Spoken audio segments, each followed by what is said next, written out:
Hi, how are ya? And welcome back to Coral's Inky Adventures. Today we are doing another plan with me, this time in my Sterling Ink Common Planner. I do have the undated version because at the start of the year I did have kind of an odd schedule with a Thursday start to my work week, but now I'm no longer on that schedule, so I'm transitioning it into a traditional Monday through Sunday week. In order to do that, I'm kind of using the notes section as an 8th day, so we're doing a Sunday through Sunday spread here.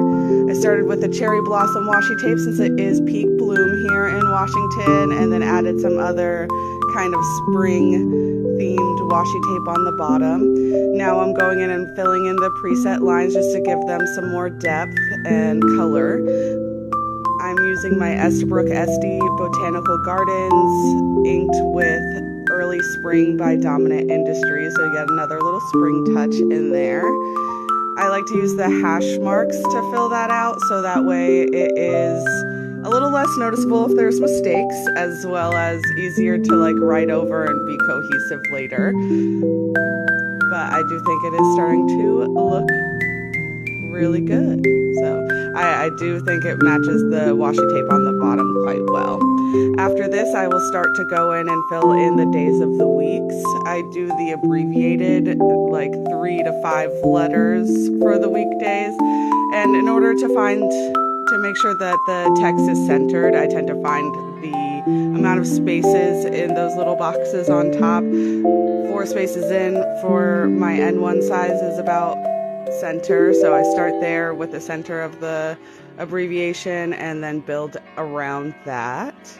I am using my Jinhao 82 inked with the Platinum Classic Lavender Black for that. Another one I love. All of these came from samples from Van Ness, so I highly recommend checking them out for some ink samples if you'd like. Great way to test out a bunch of inks. Now I'm going in and doing some brush pen letterings for some important appointments and events happening this week. There's not very many, and I am still fine-tuning how I do this brush lettering and little doodles, but I do like it as a concept, so I will continue to do that. It might just evolve a little bit as we go. Wish me luck on that job interview, by the way. And now I am about to catch myself here because I started writing a little too early.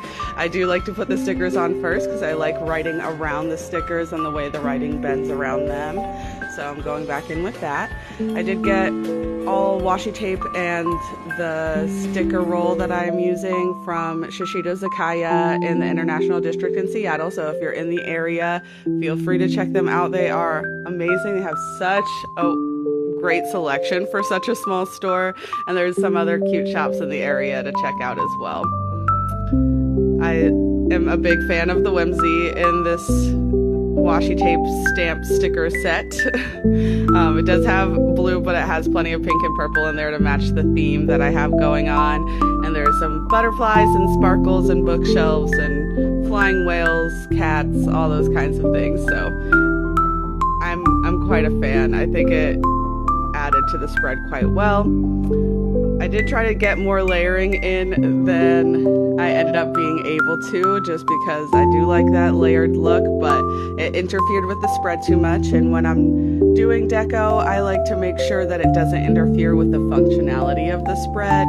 The whole point here is to organize my life a little bit more. If I don't have the space to do that, then, you know, the point kind of goes away. So I try to keep that in mind when I'm adding decoration. But I did manage to get one of every sticker on that roll on there, so I'll take that as a win. Now I'm going back in and actually adding my to-dos. You'll notice that I fill out more of the first side of the page than the second side, but I do use the traditional bullet journal system of X if you completed an item, a slash through if you started it but didn't finish, and then the greater than, less than signs for arrows, forward or back a day, and stuff like that. So things will move around. I'm a very flexible person. It's why I don't use the time blocking in here and just fill in the lines instead, because yeah, I'm ADHD, I can't keep to that tight of a schedule. But at least this keeps me a little bit more organized and it works for my brain. I am using my TWSBI Eco and the Plummin Onyx inked with Van Diemen's Riverbank, another fun dual shading ink that I got. I'm very enthused with it. It is a little bit lighter than I usually go for, but it's actually quite legible in person. A little less so in the video, but it has actually been one I've reached for more than I expected to, and it has been one of my go-tos this month.